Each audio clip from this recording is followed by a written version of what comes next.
Hello. Hello, friends. Hello, everybody in the chat. How are you? Hello, Bent. Hello, Eva. Hello, all the other moderators. Hello, Eric. Hello, Crystal. Rising Planet. See, this is the first time you see me live. Well, uh, good, good. I try to have these lives or videos. I program the videos in all different times of the day and the night so that different people around the world can have a chance to be there in the chat and catch it live, whether it's a live or a video. So can you just confirm that everything is okay and that you can see me and that you can hear me well? Image okay, thank you very much, Eva Carolina. And the voice, clay. I like the gray ends. You see, they're supposed to be blue. I dyed my hair blue half, and it just came out very subtle blue. It's more blue here. So maybe I will have to redo it one day. I don't know. We'll see. But it's fun to play with colors. Hello. Thank you very much, Ben, my friend. Yeah, it looks purple, but it's just the lighting. It's like a light blue. Okay, you can hear me very well. All right. Well, thank you very much. Eric says, I know it's getting deep, but Gosia hair color is changing. I'm always changing my hair colors. I mean, for the last years, for the long time, I haven't. I was dyeing it black because actually black is not my color either. My color is like light brown. So I was coloring it black for a very long time, but I had different hair colors before that.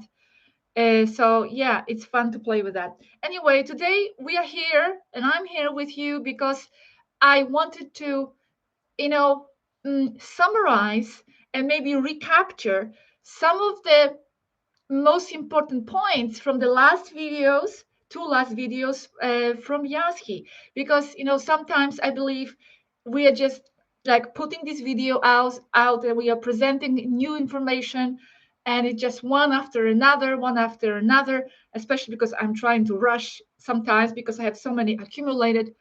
But I feel like sometimes maybe it's not processed enough yet, especially because I know this is not the only channel you're watching. So you have a lot of things in your life, a lot of things to listen to and absorb. So I can't just go from one topic to another so fast, especially if it is a metaphysical subject. Like these two last videos, I believe are very important. Thank you very much, Raymond. Very important. And I encourage you to go and listen to it again or read the transcript, which will be online very soon. It always all depends on Matthias whether he's working or not. And read the transcript and contemplate and process really well those points and those concepts, because I believe in those messages there are keys, like true keys to our mental and spiritual liberation, but only if you really take it in, if you let those concepts soak in and saturate you and take you to the new levels of contemplation. So that's why I wanted to make a pause. Thank you very much, Eric. How do you say your name? Eric. Eric. So I wanted to take a pause and summarize some of the points, not all of them, because it's totally impossible for me to be talking about all these points that Yazhi mentioned. There are just so many, and each one of you will take something different from these videos. So whatever just got my attention, whatever caught my attention, something that is interesting, I will mention. Also, remember, these points are Yazhi points of view. In no way she means to impose those points of view and those perceptions of reality. This is just based on her experience. This is based on her perception of how the universe functions and operates. But I must stress This is not based just on her intellectual analysis. It is based on her direct experience of these realities and of these layers of realities. So I do trust that, she has a real insight here that is worth considering. But still, having said that, we are not, and she is not imposing these points of view. It's just for your consideration as a food for thought, as a stimulus, as a mental stimulus to consider some of these metaphysical ideas and let them drive you towards your own contemplations. The same with me and my points today. It will be given from my perspective, what I took out of it, how I understand it, but in no way it is the absolute truth. So just keep that in mind. Thank you very much, everybody in the chat again. Okay, I have my notes, so I'm going to open my notes now. 1 second, please. Okay, I cannot. All right. 1 second, please. Let me just divide the screen so I can see some of your chat, even though I will not be looking at the chat, and I can see the notes. So to begin with, let's go, because yesterday I made this video, this live in Spanish, and it took 1 hour and 45 minutes. I will try to squeeze these points a little more this time.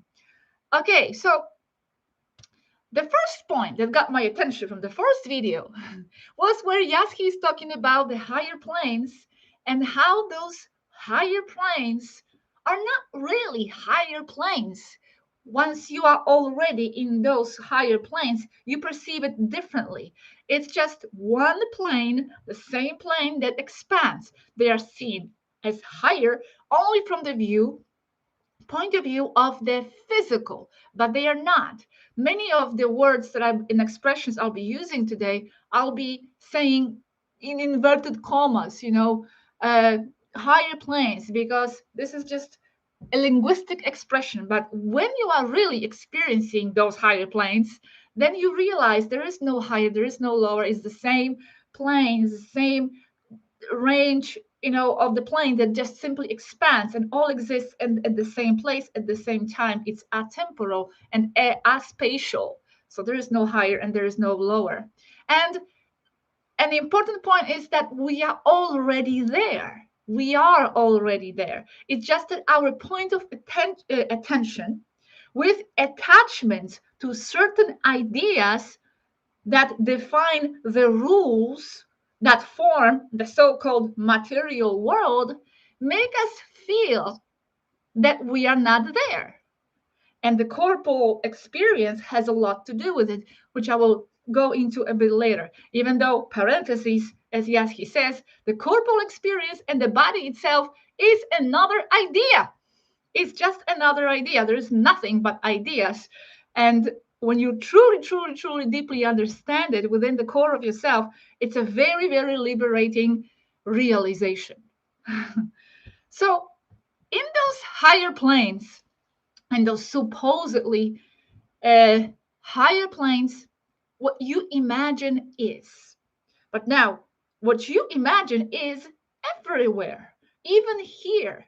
It's just that here, according to some agreements of laws that are supposedly keeping us within certain frameworks where everything supposedly manifests slower, we don't see that what we imagine is.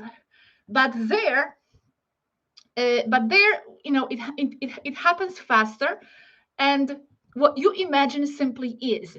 And here, an important point: it's not that what you imagine is some sort of a reflection or a projection of yourself.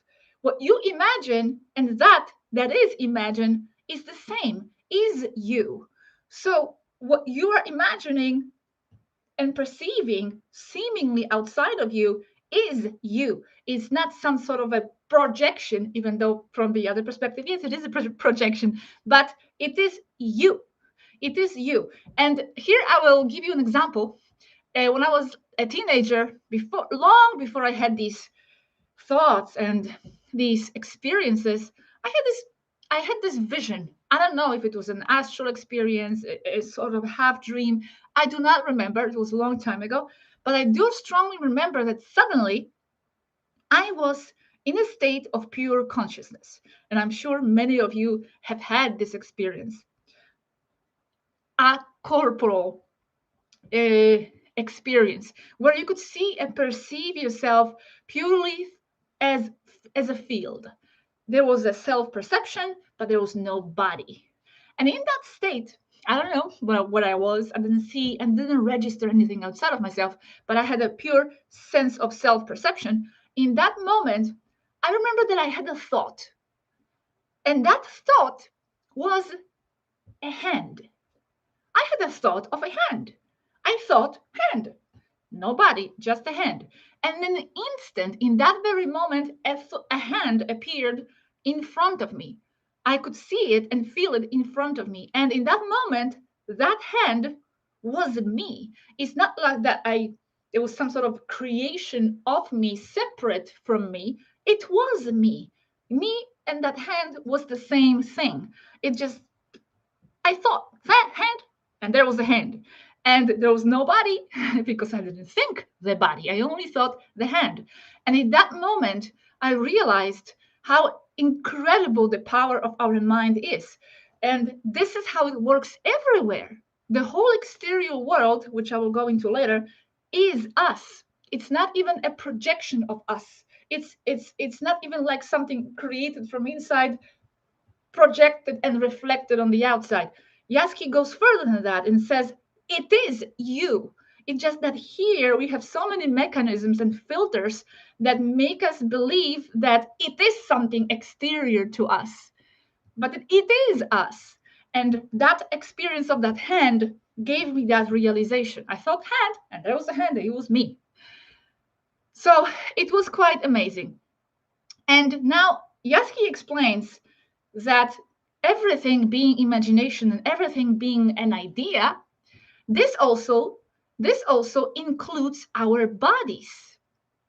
And I have some quotes here. I have 6 different quotes that I want to share that I liked, and this is what she says. And that includes bodies. Bodies that, as you imagine them, you call that incarnation. And you imagine that you are trapped in a body for the duration of an incarnation. So, as I imagine this, somewhere, let's call it on the higher planes, whatever, in the field, in the unified field, in the ether, there arose an idea within us to have an incarnation, an imagination. And here we are. We are an imagination of ourselves in that etheric field. And that imagination included an experience of having a very limited incarnation, limited experience. And that imagination also included the experience of not being able to go beyond apparent limits of this incarnation. So it's a very, very, very big trick. It's a trick of the mind. It's a trick of that higher mind. It's a practical joke that we are playing on ourselves. So Yazhi here explains that this includes our bodies. Our bodies themselves are being an idea, but an idea so strong that keeps us in that perception that it is something other than an idea. It keeps us so strongly in the perception that it is something outside of ourselves, that it is matter, solid. But these are all agreements and perceptions and ideas that hardened so much that it directs our perception. Now, I'm having difficulty explaining this, as you probably might imagine, because these ideas are so beyond the realm of words, beyond mind itself, and our 3D brain, and our, even beyond 3D brain doesn't always capture the words to be able to transmit this. So a lot of these things I feel on the deeper instinctual level, but it's hard to explain. That's why I believe that those 2 videos were perfectly expressed. I think, and I hope most of you understood very well the message of Yazhi. And here I'm just going over some points in my own words. But it's not easy. It's not easy. So another interesting point is that those ideas that we are within the huge mind, the sea of ether, the unified field that we are the ideas and we are the unified field at the same time. Those from those planes, you do not follow linear incarnations. What you follow is only your ideas, and nothing limits you in that process. So that's why from here, we are perceiving reincarnations as something linear, as something sequential, from A to B, from one person to another. But from that point of observation, from that realm, let's call it, there is no thing as a linear incarnations, because the only thing that mind, that larger mind, follows is the procession, let's call it, of ideas. And that doesn't have to be linear at all, because linearity is only experienced from within the incarnation, not from there. So on that level, nothing limits you, nothing stops you. It's just a thought. And you can imagine yourself to be billions and billions of creatures, all you at the same time. And that's exactly what's happening. You are the unified field. Imagine yourself to be millions and billions of creatures, all depending on different ideas that you have, and the attachments to those ideas that those points of attention have created and accumulated for themselves throughout the incarnations. But on a larger level, you are all of them. I am all of them from my point of view, and you are all of them from your point of view. They are all you. So we are just creating combinations here. Like she said, you create combinations of what you know, what you already know, and with that, you imagine more combinations that open up more combinations of what you know and imagine. Infinite possibilities. That sounded like Tron. That was a line from Tron. Infinite possibilities. And you play with that, and you entertain yourself. You are source entertaining yourself. Now, in the Spanish channel, I had a question. Someone asked, what's the point of this? Like, what's the point of existing and playing and entertaining oneself in that way? I don't know. There are different explanations. And some people say, it's to create, to expand, to play, to experience love, whatever. There's so many different explanations. But I think that the ultimate answer lies within you yourself. You yourself will know why you specifically are playing and existing and doing all this to yourself. So there's not one absolute answer here that's going to be valid for all of you at the same time. You give it a meaning. You give yourself a definition of why you exist. I think that's one of the reasons why we exist, to give ourselves a definition of why we exist also. But on the larger scale of things, I think these answers, these possible answers, are impossible to seek, to find, because they lie beyond the highest mind. Even Yazhi, I think, as I said yesterday too in the Spanish one, even Yazhi, I think she doesn't have absolute answers to why the source is doing all this, why it is entertaining itself and having these ideas. What creates that impulse of an idea? Because, okay, now I understand that we are all ideas. Good. I got there. I understand and I feel it. Yes. All is idea. Everything that exists is an idea, right? And attachments to those ideas. That's a very important point, because what creates the identity and a sense of self and separation is a set of attachments to the ideas. Okay, I'll get to that. So, okay, so I understand we are all ideas and attachments, but what impulsed the emergence of ideas in that etheric field?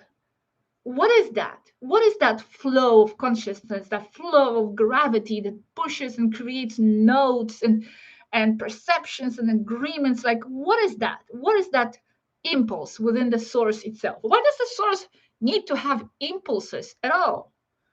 So that question remains a mystery for all of us, I think. All right.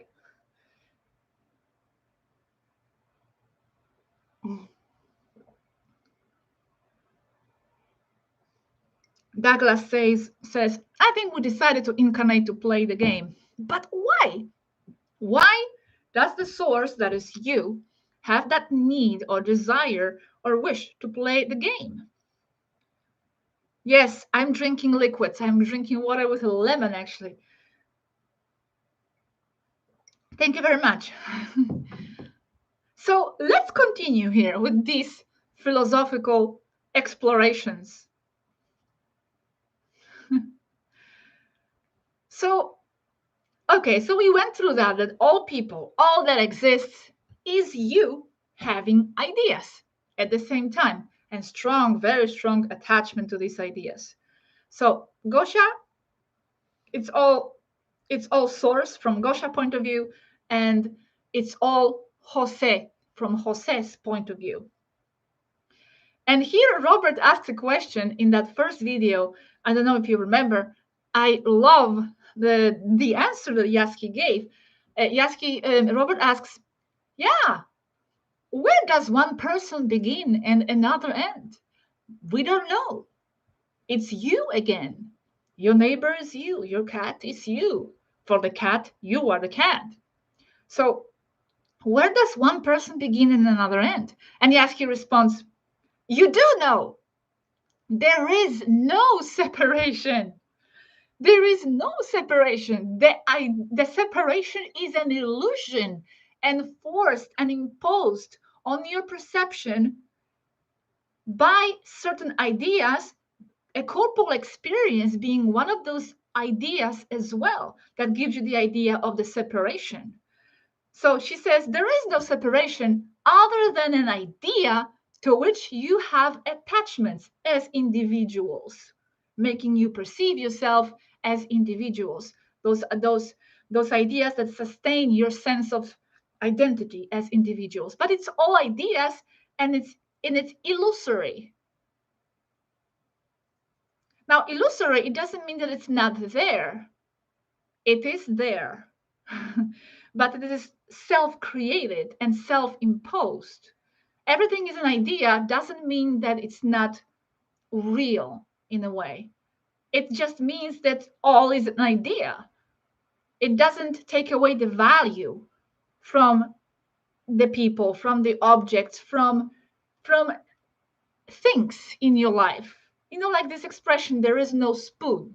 Well, there is no glass, but there is a glass at the same time. There is no glass, meaning that it exists within your mind, that it is your idea from that higher level that you have entertained to perceive this object and to have an experience and interaction with that object.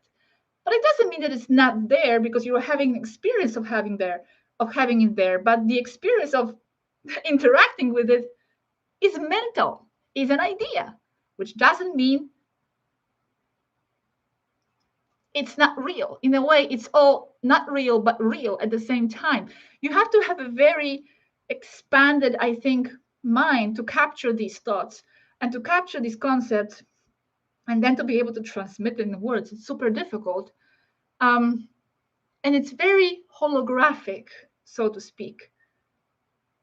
Holographic meaning uniting and including all possible views and perspectives and explanations. That's why there are so many ideas that might seem contradicting to some people, because you say there is no glass, but there is a glass, and then we will be in another video, we'll be talking about the variety of glasses, right? Okay, so here we talk about there is no glass.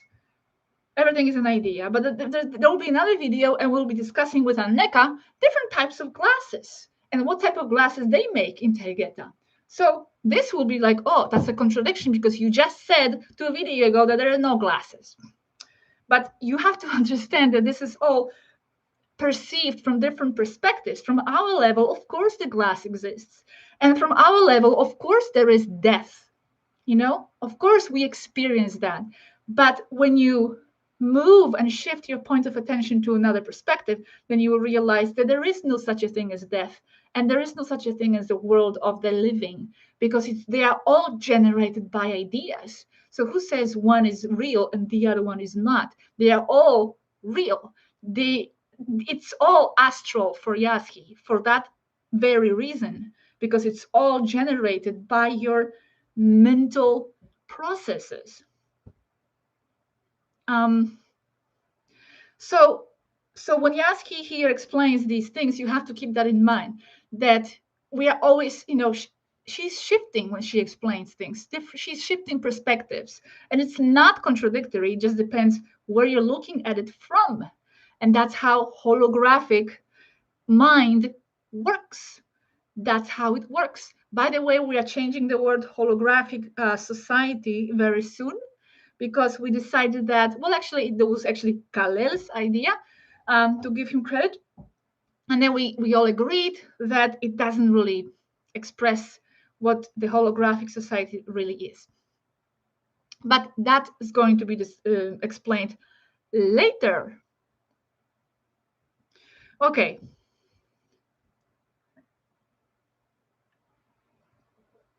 When you really let those ideas sink into yourself and like you become one with those ideas, it's very empowering and very, very truly liberating, because you go beyond the frontiers of what you perceive is you, and it's just so expanding. Okay, let's continue. So there is no material world. There are no densities, no parallel worlds. But here again, we are talking about no parallel worlds, no alternate timelines. But again, in the next video, we might be talking about something that is happening in another timeline. So again, someone will say, but what are you talking about? You just said there was no other timeline, that it doesn't exist. It does and it doesn't. It depends on where you are looking at. And here in this video and in this Yazhi's video, she's talking from the more expanded point of view. And from there, everything is one mass. Everything is one mass. She operates on such a level where she sees directly that everything is one unity. Everything is one mass. Just ideas, atemporal, timeless, without any locality. And it's only us, individual nodes that got created by attachments to their ideas, that it's only us who sustain those concepts as densities, parallel worlds, material worlds versus spiritual worlds. We sustain these concepts with our mind, with our ideas. The fact that this is material and the other is not material, division, separation into two different realities. Are they really that separate? So here I have this quote that I like.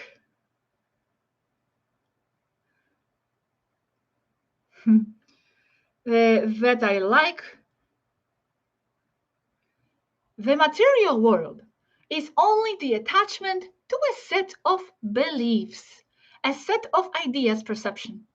And the one who imposes that point of view perception is the lens through which a consciousness observes and reasons what it observes. That lens is the biological material body in this case. So now this is an important point. We are a set of beliefs, a set of ideas, and then we will be perceiving our reality through the lens of the mechanism that we have at our disposal in this case, a body, a physicality. So this body, one second, please. So this body gives us a certain filter that imposes even stronger the idea that there is a material world. The body being an idea itself. It's just that it forgot that it is an idea. And actually, that forgetfulness is also self imposed. That forgetfulness that there is a body that gives you a filter through which you see everything as a material world, that itself is an idea also. So it's like idea after idea after idea, and we these ideas get very hardened within us and give us this mode through which we perceive reality. So the body is one of these mechanisms that imposes the idea that there is a material world, and it gives us a certain framework through which we create a reality. Body in 3D on Earth and also there, up there. The body here in so-called 3D gives us certain frameworks. Also, depends on, because we are different genetically from the 5D body. So it gives us certain perceptions. And then a 5D body also gives them certain frameworks and lens through which they perceive the world. And that lens also makes them believe even stronger that there is a material world. Yazhi is actually one of the few ones that is truly that metaphysically inclined. From what I understand, well, maybe I take it back. It's not that she's one of the few ones that is metaphysically inclined on the ship, but that she's the one that understands these concepts the most. And she lives them. It's not something that is just philosophy for her. She lives these ideas and these realities.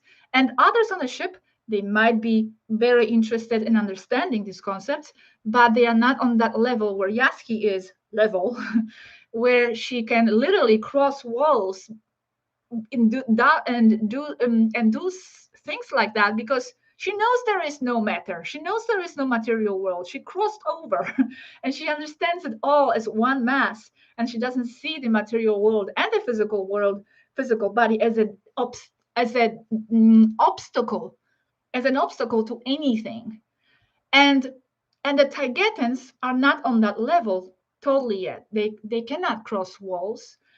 They cannot do these things. So even in their world, where the mind is much more expanded, they still have certain limits, but limits self-imposed, based on ideas, again, based on collective ideas, based on collective agreements as to what shapes the physical world and what rules and laws are supposed to uh, rule the physical world. Thank you very much, A. Clear. Which, by the way, without these rules and without these laws that are ideas, we wouldn't have the experience of the physical world. So it's not like they are wrong or they are not supposed to be there. They are giving you and shaping you to have a certain physical experience. That's the whole idea of these physical laws. That my finger cannot go through the cup. That's an agreement. It's an idea, but it's there on purpose. It's there so you can have this experience of having physicality and so you can sustain the cup. If I don't have the agreement self-imposed that I cannot that my finger I lost my thought. If I don't have the thought and the agreement that I cannot put my finger across this cup, then I cannot sustain it. It will just fall, right? So how will I drink? I will not be able to hold the cup because it will just fall, because I'll be crossing through matter. So it's not that these ideas that we self-impose on ourselves are wrong or incorrect, but they are ideas. And if you want to expand and go beyond to realize deeply what they are, ideas is a first step. And then practice, meditate, practice. Also, it's not that easy, because you also have to break through the collective agreements, because we are not just one person, one unity. We are a being, collective being. So there are a lot of subconscious collective agreements that you also have to break through. But it's possible. Yazhi achieved that. Okay, Karuster is asking, have you heard of A Course in Miracles? It's about non-dualism. These concepts are covered in that text. It's through forgiveness and to refine inner peace. Yes, I did hear about that text. I sent it to my mom actually some time ago, a long time ago, a few years ago. And yeah, I didn't read it myself, but I am aware of that book and how good it is. So thank you for that. And yes, so continuing on, the body gives us a filter through which we have an experience of being in the material world. And it also gives us a filter through which we perceive ourselves versus the other. So it gives us the idea, an illusion, the idea, it's a very good illusion, but it is an illusion, that there is you and that there is another. Because you go outside and you see people in the street and you greet your neighbor. So, hey, there is another person washing his car while you are cooking in the kitchen. So there's another person. So an idea is there and forced upon you through the filter of the body that there is another person, that there is another you, that there is another person, that there is someone that is not you. And this creates the idea of various identities. And it's fine. That's the whole idea of being here and having this experience of having identities. As long as you know this is all a game and this is all ideas and we are truly, truly one. Now, when we die and we lose our body, then we lose this lens. The body, the brain gives us certain lens. It translates spiritual reality, spiritual, realizations and ideas into the physical and through the lens of the brain and physical, the senses, etc. So when we die, we lose this framework, we lose this mold, and we expand. We expand. Because mind consciousness, as Yazhi says, does not depend on the body. The body only translates it into the so-called material world, so-called. But it doesn't depend on the body. So at death, the person expands, and now the limit of its expansion, how big the expansion is, will depend on their concept of self and his beliefs, and more importantly, the attachments to that concept of self and the beliefs.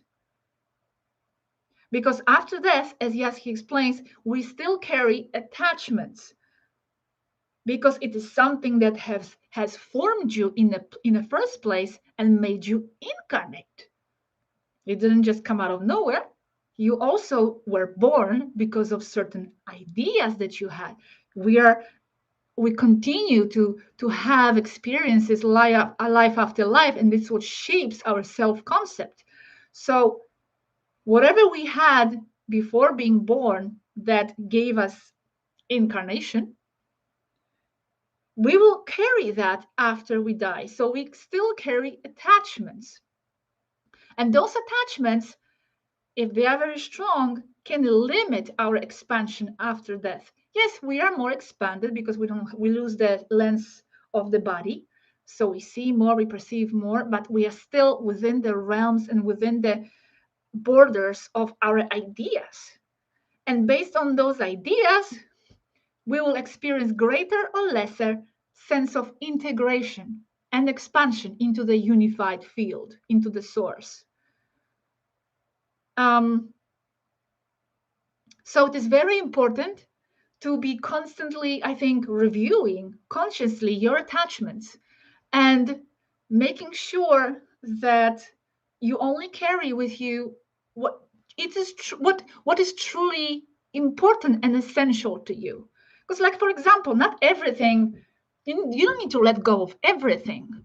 And you don't, because, like I said, because the fact that you are right now in the body, that you exist, that you have an identity, is a result of previous attachments before birth that made you incarnate into what you are now. So it's not that letting go of everything is necessary, because if we let go of all the attachments, absolutely all ideas and attachments, we would be source itself.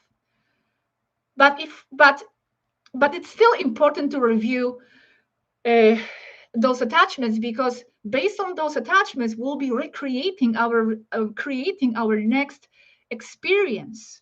And later I'll be talking about the world of the dead, that some of these people who are so attached to the material world and to their sense of identity, they're afraid to lose it, even though you don't lose it anyway, because you became what you are now based on what you were before. So you had ideas before, so you had identity before, so there's nothing to lose. You will continue to have that, but they're so afraid to let go of that sense of self identity and of their material world, that they create those copy worlds.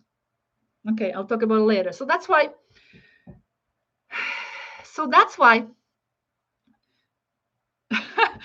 Eric, so much truth. How do you keep these things in your head without going insane? um, I love thinking about these things, and I love these topics. Yeah, they are my favorites. So uh, I think I would go insane if I didn't have these ideas to contemplate. It's what makes me alive. It's what makes me feel expanded each time. So I knew I was going to lose my thought, but it's okay. Okay, yes, I have it. So that's why it's so important to be always reviewing your attachments. Like for example, I have an attachment to the idea that I like to be just, right? Like the sense of honesty and justice and all that. Well, I don't want to lose that idea, and I don't think I will, because it's so ingrained within me. I don't think I can just let go of that and just not care suddenly. Uh, so that sense of that quality, that characteristic that defines me, what defines me, I want to carry that with me, and I will. But then, for example, attachments to things like eating pizza, driving a car, things like that, we don't need to be carrying that with us unless we want to. I am not here. I am not pushing any judgment on any of you if you do have attachments to these things, because it's about experience of life. So you choose what you want to experience. It's just that some people are ready to transcend, and they are ready to go beyond the experience of having pizza, and they want to experience something different, new realms of existence. So that's why choose carefully and consciously what you're attached to. Now, what Yazhi explains is that when you remember your past lives, like there in Targeta, for example, when they remember their past lives, it's easier to see that we carry those values to our next incarnation experience. So even though they still have a body through which they have through which they have a specific set of reality, because it's a lens, the body is a lens that molds you into specific experience of reality and not the other.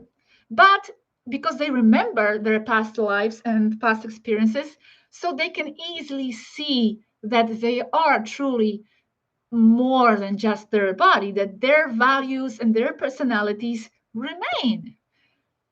And here I have a perfect example of this, personal. As you know, as you know, um, as you know, they told me that I'm in the immersion. So I'm there in the immersion, and apparently some of them know me there. This happened especially in the beginning of this contact experience 4 years ago. I talked to some of them, some girls, and they told me that they know me. I mean, they know me there, the one before getting into immersion. And they said that then my personality is the same. That it's just so obvious that I'm the same person. That my characteristics, the qualities, what's important to me, how I act, is the same. And that's what she said.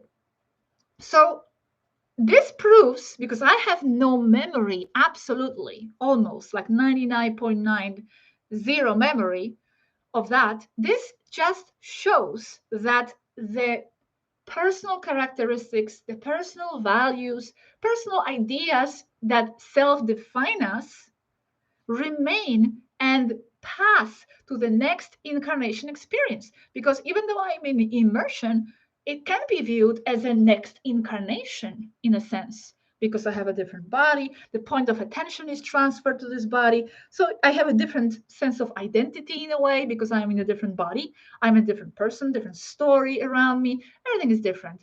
But apparently, some of these quality of my character remain the same, which means your self-definition, who you are, is not contained within the body, but it's somewhere in the etheric field. It's somewhere beyond the body. And especially because, one second, I think I lost connection. No, especially because for sure you have attachments to those ideas of who you are in your core. We all do. It's what makes us unique. It's what makes us us. There's nothing wrong with that. It's not that those attachments is something wrong. So there is nothing to fear after death, because you will remain and your essence will remain. I'm just checking because it says that my connection is not stable. So I'm just checking if I'm still online. I think so. I think I'm there. Okay.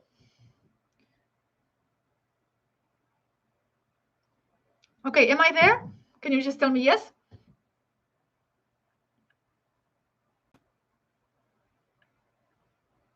It's a bit blurry. Oh, now it's better. Okay. Thank you very much.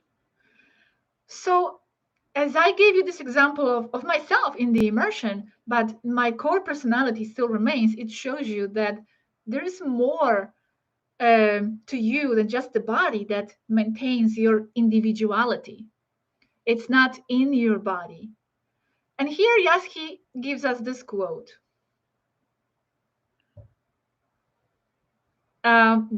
This one.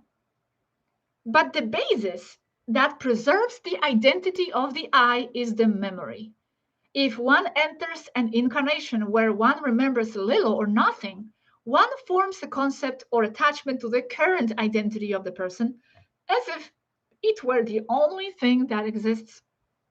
This also translates into fear of death, of the destruction of the self.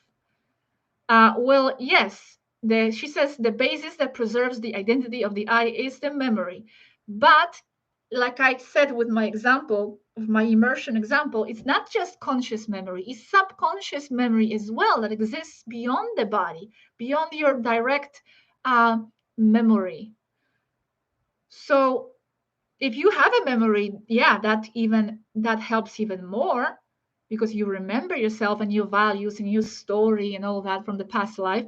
But like I said, there is also a subconscious memory, and that also forms your identity and your values, an etheric identity. So there is nothing to fear in the process of death.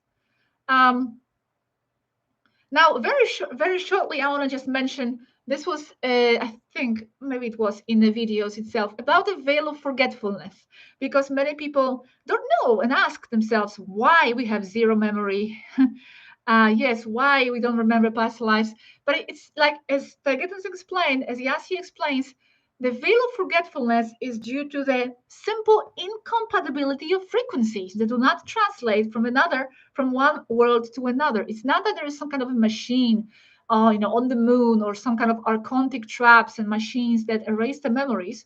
But what we present here is, and what we state is that it's a simple mechanism of incompatibility of frequencies, because what you remember from those other experiences is on another in the higher, in a different level, in the higher level, in a higher frequency and simply doesn't translate into our brain, into our memory. It's the same mechanism that happens when you are forgetting your dreams. In the first second when you wake up, you still remember them because you're still halfway in that world. And then they are like going away, going away. You have to like grasp at them to remember them. I'm talking about my own experience. So I sometimes sit there in a bed for 2 minutes trying to like recollect the memories of my dreams, but they go away, they vanish, they're dimmer and dimmer because the separation does that frequency and our physical modem that is the brain. There's no synchronicity. They don't tune in, and we don't have the right modem. In other words, so that's the mechanism here for not remembering our past lives as well. That's what was explained. And there's now no machine that erases the memories on purpose. It's just your own mind by entering upon the physical 3D incarnation doesn't tune in anymore to those other memories. But some people remember, of course. I'm just talking about in general. Well, let's continue. Now, yes, he explains, this is a good point as well, that everything being a mass, just one mass, all things are connected to each other. We know that already, yes, but especially all minds of thinking creatures as well. Everything, and even creatures and ourselves from other so-called timelines. The information passes through. We are not units. We are amalgamation of many. So you still have an impression that you are you, individual you, and you are defined by the borders of ideas and attachments to those ideas that you self-imposed upon yourself, incarnation through incarnation. But as that unit, you are also connected to other units, and in a way we are amalgamation of many. All the minds of all thinking creatures are connected. They have to be, because they are all one mass. There's just one source. There are no separate sources, and in that source I come from that source and you come from that source, so we are not connected. We are all from the same source. We are all the same source. We are that source. So logically, we are connected. We have to be. Whatever separates us, like Yazhi says, there is no separation really, but what separates us is the bubbles of the ideas that we create that shape our supposed individuality, but an illusion. So as she says, there is no material world and no spirit world. Important, because if everything is mind and everything is ideas and one mass and one field, that there cannot be any material world and the spirit world. It's just another way of classify something. No other dimensions, no parallel universes, no densities. All are concepts and ideas trying to explain something too big for comprehension from lower levels. Yes. So, if we are all ideas, and if we are all attachments to those ideas that define our boundaries, which, by the way, as I said, there's nothing wrong with that. It's what makes us and allows us and enables us to have an individuality experience. So all these ideas and attachments that define our boundaries also include the dead. Because as I said, the dead carry those attachments with them and create worlds based on those ideas. So I'm asking myself here, like philosophically speaking, what's the difference between the dead and the living? Especially when we know that those dead, especially the ones who like died suddenly and they are very attached to the material world, they recreate a copy world, same streets, same everything, maybe a bit distorted, but it's the same idea there, and they organize clans and they organize their society. So what's the difference between the dead and the living if everything is just attachments to ideas and ideas that generate worlds? So I will develop this idea a little bit more a bit later here. But the next point I want to mention,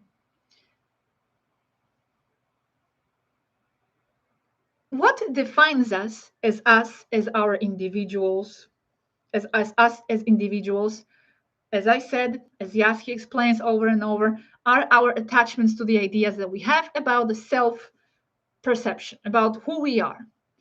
But this also includes what we reject.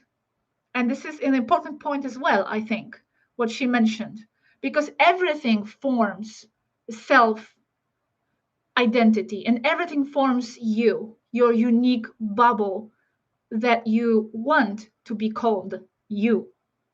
And this includes what you reject, because not only what you like defines you, what you like and love and you integrate into yourself, but also what you reject, because that also gives you an idea of who you are versus what it is that you don't like. I don't like that. Well, I am not that, which I am that. So it's very important also to consider and contemplate what we reject, because that also forms the self. And as Yazhi says, it's important not to push it away into our subconscious, but realize that what we reject is also us, and it also helps in the process of self-definition. So use it as a tool rather than reject it and fight against it. Use it as a tool to further self-define yourself and and understand yourself with, to comprehend who you are. Okay.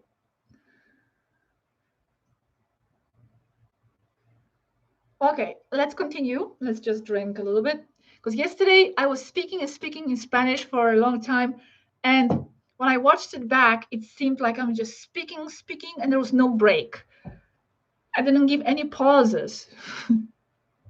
But these ideas need to have pauses because it needs to sink in a little bit.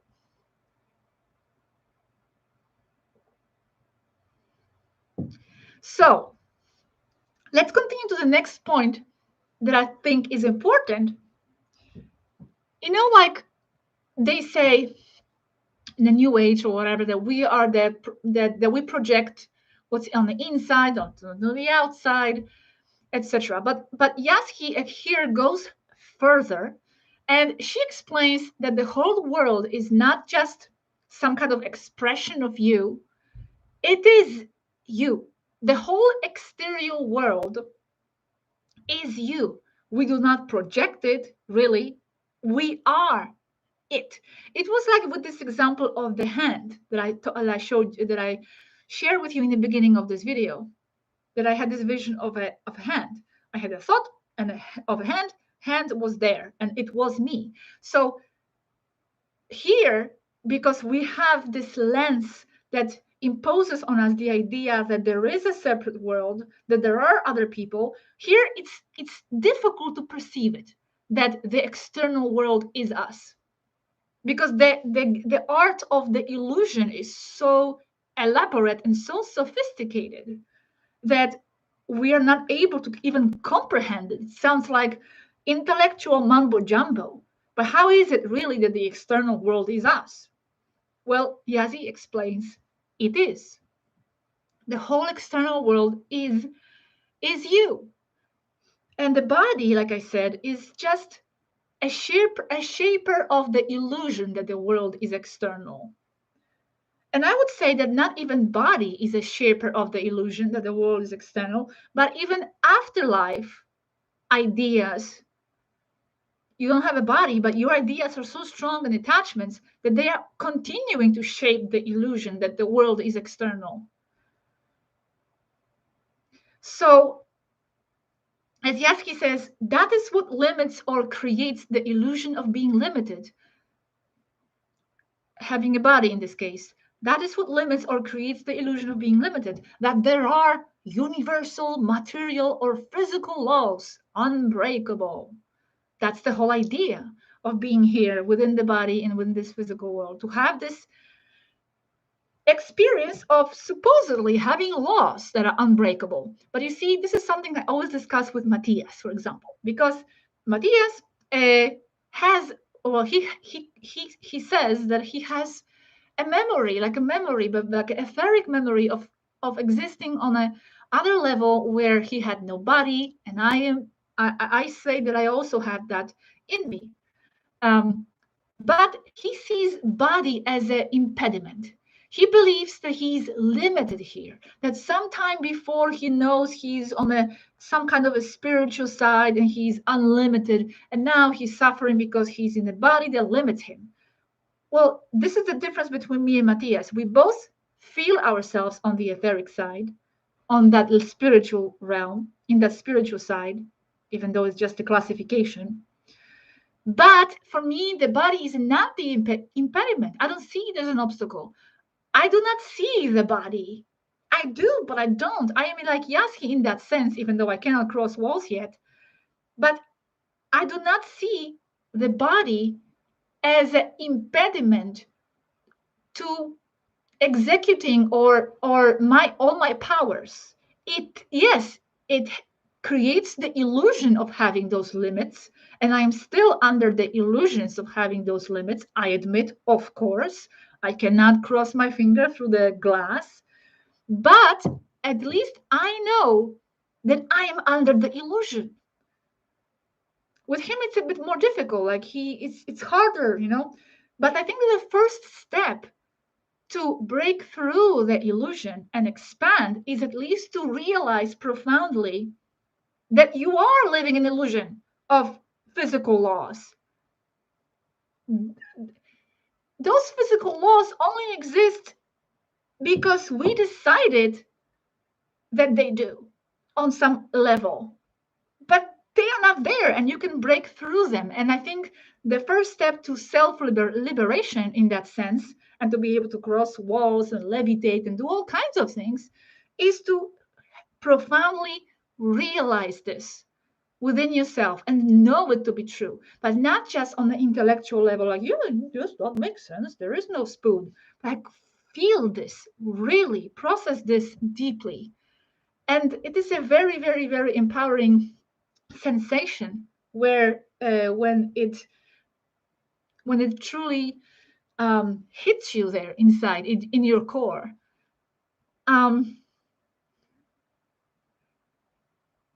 So we always have these discussions with Matthias, with these conversations, and I say, he believes he's limited, but I say, you're not limited.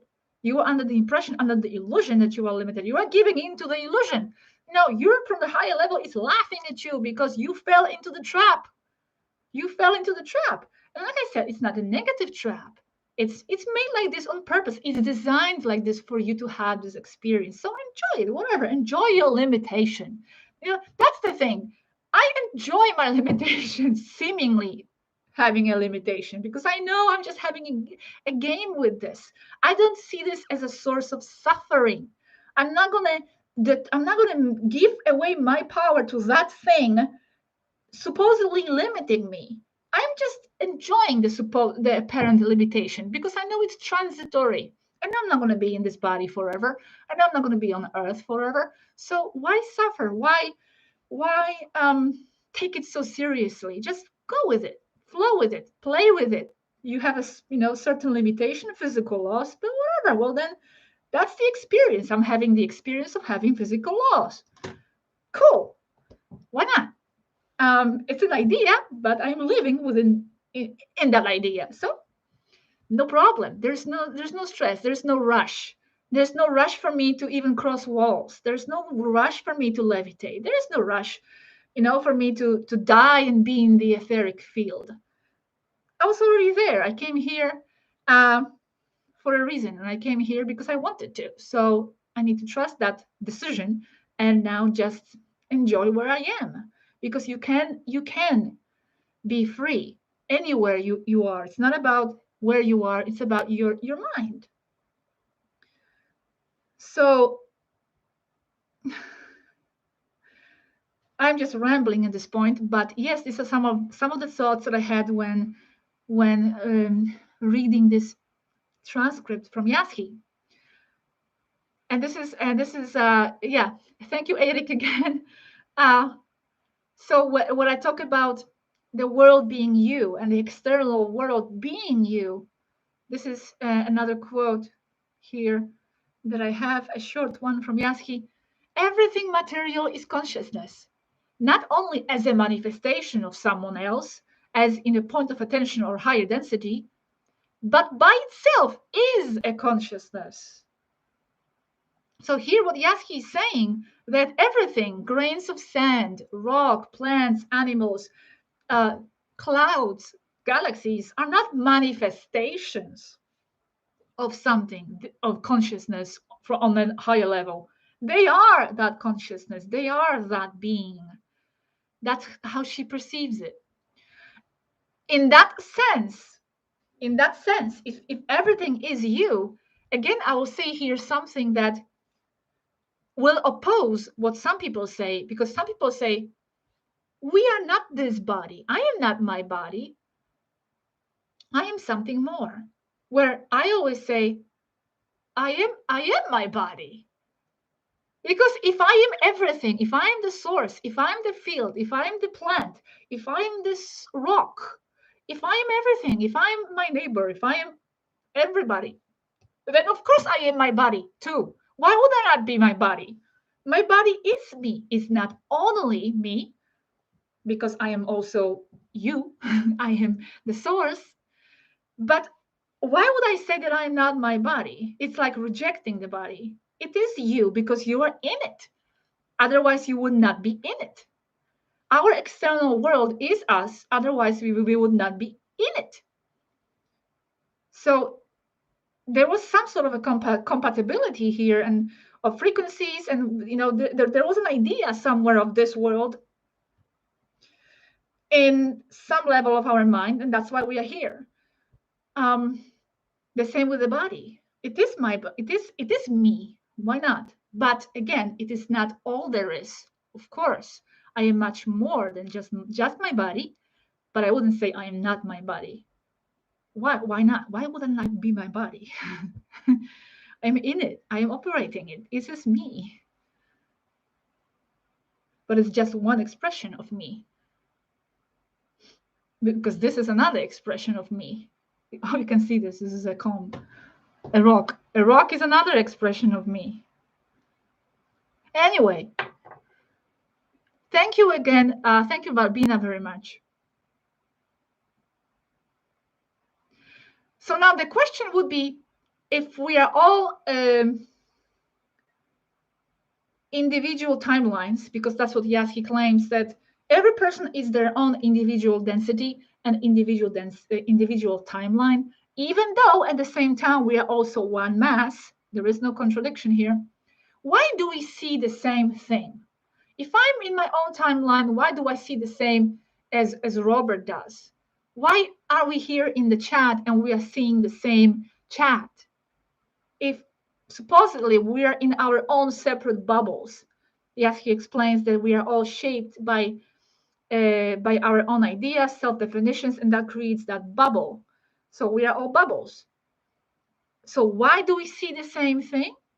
Because we have shared agreements of perception to see certain things in the same way, and that's why we coincide.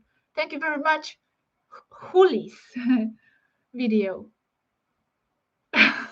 Klaus says Robert is definitely in his own bubble. Yes, he is. And so am I. And so are all of you in your own bubbles. What defines you? What gives you a sense of uniqueness? What makes you you? What you want to be you? And that's what's beautiful about the universe, having so many unique bubbles and expressions of life. But then we have these parts in common, and that's why we share realms within those bubbles, and we see the same thing. So we'll see the same tree. Why do we see the same tree in the same way? Because on some level, we have agreements of perception to perceive and to see that tree in that way, that it's green and it has a brown bark and not blue, because of shared, deep, collective perception agreements. For example, all of us that are on Earth and are humans, even though we are different, we are still humans, because on some level we are sharing the same idea. It's for the closeness of ideas on some level that we are all here at the same time. And other races are somewhere else in the universe because they have had different ideas. They have different perception agreements on their collective level. So that's how it is. And another point here is that we are not living in densities. Thank you, Eric. We are not living in densities. We are densities. Just like Yazhi explains, we are not living in the external world. We are that external world, even though it's impossible to see that because of the illusion that the body especially gives you. It provides you with the experience of separation for you to enjoy your separation, as long as you know it's an illusion. Or maybe you don't want to know, and that's another idea, that's another experience, not to know that you are one with everything. Well, my mind is going to many directions. I have to stop myself because I have my points here. So we are not living in the densities. We are densities. It's not something coming to us from the outside. And that's why, so many people talk about ascension, for example, as if it's something that is coming to us. And we are here and the density is coming, and boop, we are jumping into the density. And Yazhi explains that's not how it is. That you are the density yourself. And then by the agreements with the collective on Earth, other star seeds that are resonating in the same frequency, that are working and operating on the same frequency, we are going to co-create that density, because we are all going to be that density individually. And then by the principle of dominant frequency, we will be that frequency on Earth. And that's going to be Earth's frequency. So that's why it's important to be higher frequency, not to wait for anything outside to come to you, to give you that frequency. Anything from the outside. There is no outside. That's you. So you be it. You be that. I did not get a puppy yet. It's coming in a month. Nicole. It's still too young.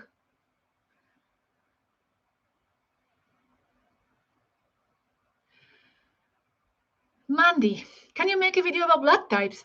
This video, I already talked about blood types some time ago, long time ago. There isn't really much there to say, as Anneka claims. Also, there was a video on Pleiadian knowledge about blood types, I think, some time ago. I don't want to now digress from my metaphysical flow.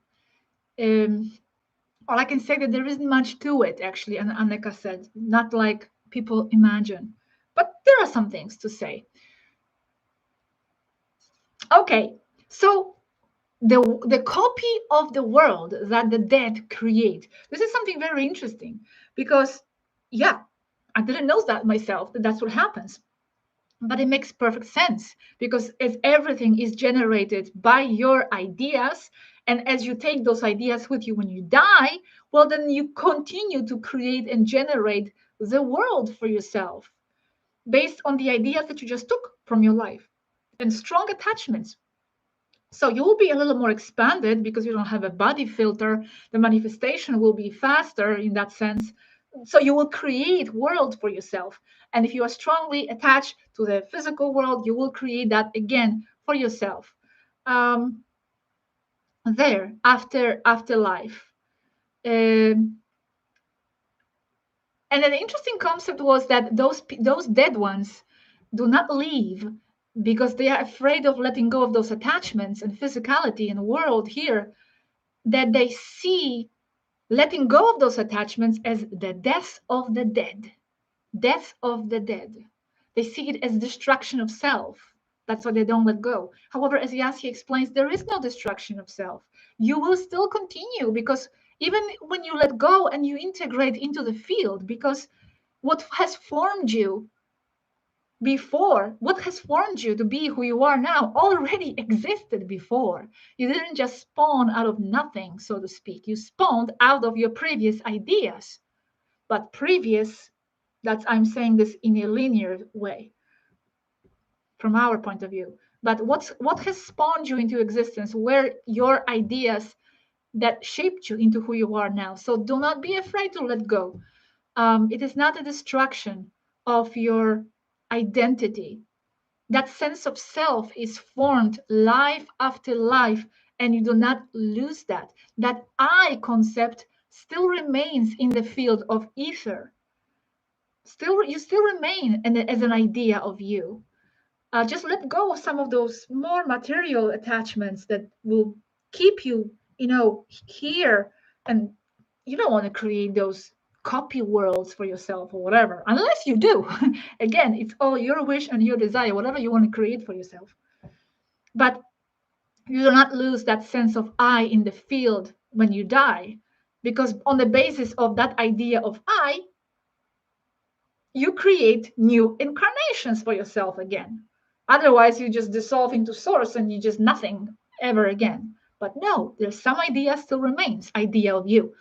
And based on that idea, you will create new experience for yourself. So there's nothing to fear. Nothing to fear.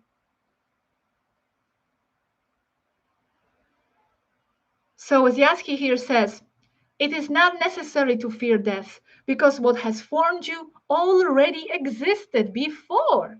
That is why you exist as you are. And a quote, you cannot destroy yourself, because you become an idea in the field, the idea that you have always been. And from that idea in the field, you incarnate again, according to the procession or direction of your ideas. And this is very important, according to the procession or direction of your ideas, not according to any linearity or sequence. Thank you very much, Rain.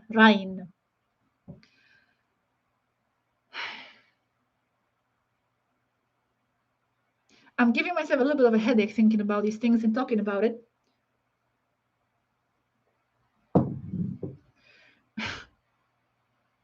So this is very interesting. Now, the question that I have for you to ponder, wait a second.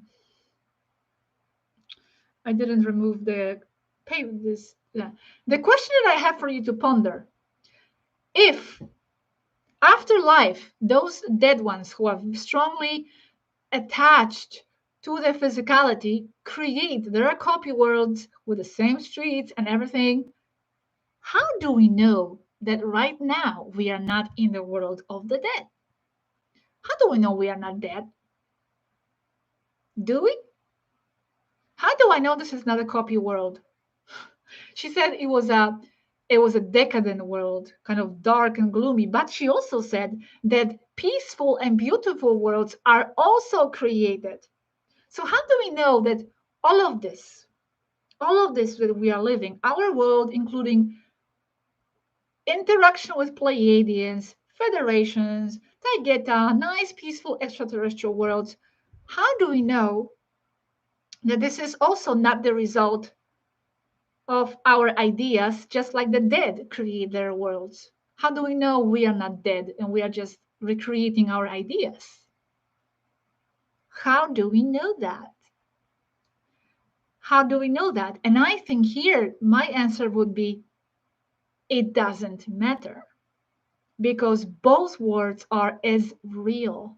That's why Yazhi says there is no world of the dead and of the living. It's all generated by the ideas. There is no physical and astral. It's all astral. That's why it doesn't really matter.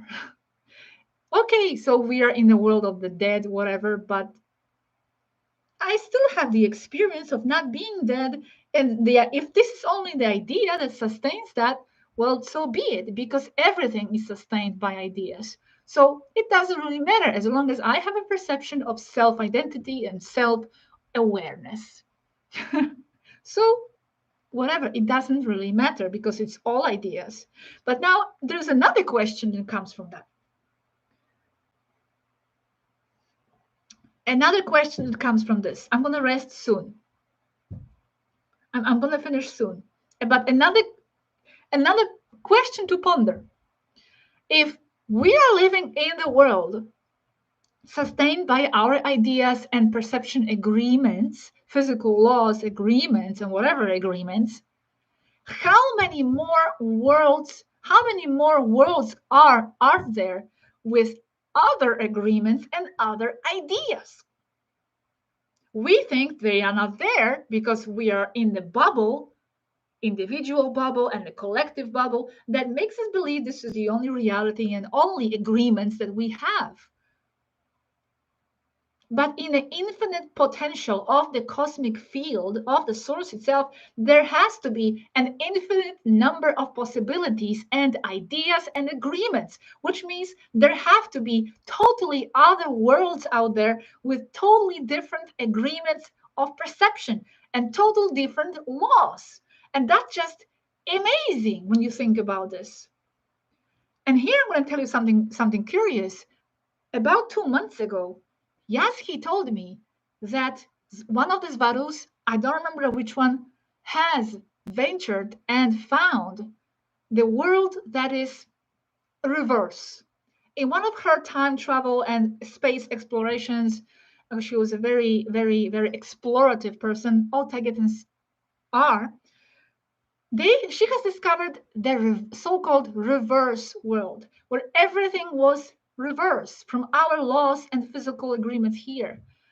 And I didn't make a video about this yet because it's not like on my priority list, but I will make it one day. And she was talking to me about, Yaski was explaining how Svaru, when she got there to that world, it was so strange with her ship. It was so weird and so everything was upside down. All the laws, she couldn't understand anything, that she just like ran out of there. And unfortunately, she died when she was getting herself out of there in her ship. I don't know the details, but there was something, I don't know, her ship exploded or something happened and she didn't make it out of there, but she discovered it. So this is just proving my point here that there are so many other worlds of different agreements and different perceptions, totally different. I don't know, square planets made of cheese, whatever, anything that we think exists has to.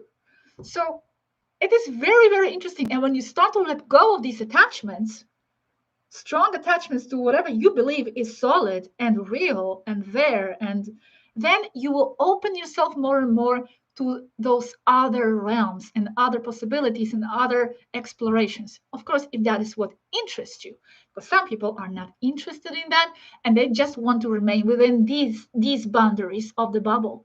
So they don't want to see mountain that is going like this. They want to see the mountain that is like this, right? So that's okay. That's up to you. But me, for example, I love to explore and I would love to see all these upside down worlds and reverse realities and everything.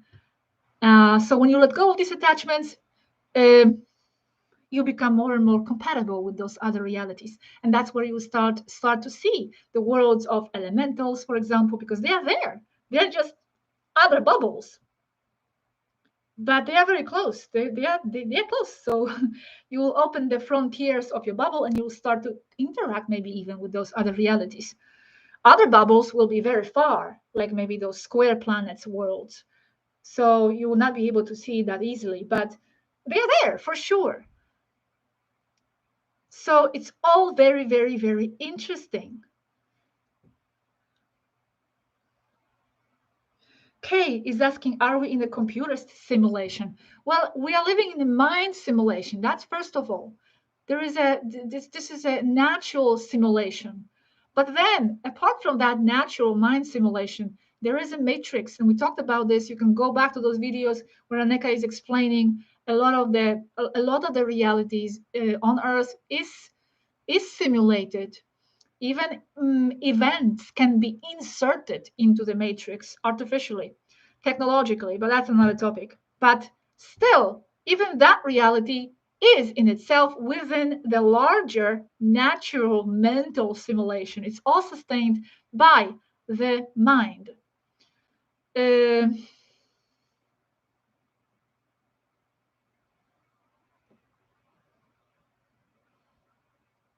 so it's all super interesting. And I have a last quote for you here that I really like from Yazhi. And this is this one. You are what you think. You have always been an egregor of your own creation, and you will always vary in your thoughts. Therefore, what you perceive will always vary.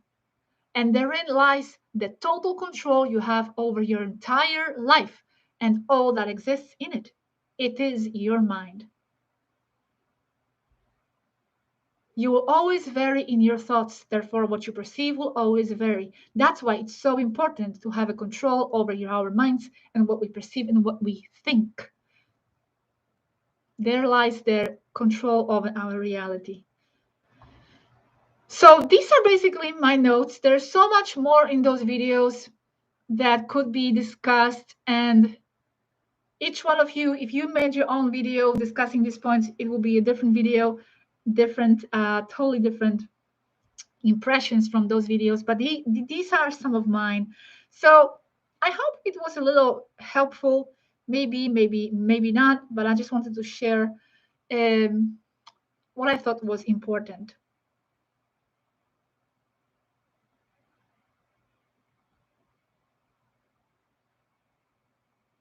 So thank you very much, everybody in the chat. Thank you so much. Everybody there that is moderating the chat room as well. Those people that are in that chat moderating, they're also moderating the Spanish one. People, I sometimes feel bad for you. I mean, I know that you love us and you support us, but I worry about your online time and all that. You need to live life and take care of yourself. However, I appreciate what you do very much. Just take care of yourself, okay? Don't spend so much time on the internet. I know it's damaging me as well, being so much time online. Yes, soon I will share Minerva videos as well. Robert already shared it in Spanish, but don't worry, I will translate everything because some people, Gosia, take these beer bucks as a sign of gratitude from the president. Thank you very much. Thank you very much, Klaus. Thank you. Thank you. Thank you, jelly bean as well. Jelly bean. I used to love jelly beans. Now I don't like sugar anymore. I reject it. So thank you very much. And what I wanted to say, everything that is on a Robert's channel, if you see there's something that I don't have yet in my channel, it will be because right now we actually work together in the same place with the Tegetans and Svarunians. So we have the same material, same information.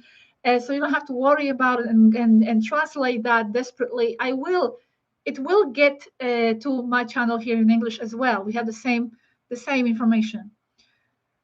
Sometimes maybe he will just maybe divide it in a different way. It will be edited in that sense in a different way, or maybe he will make a video that is more casual, which I maybe didn't think it was super necessary.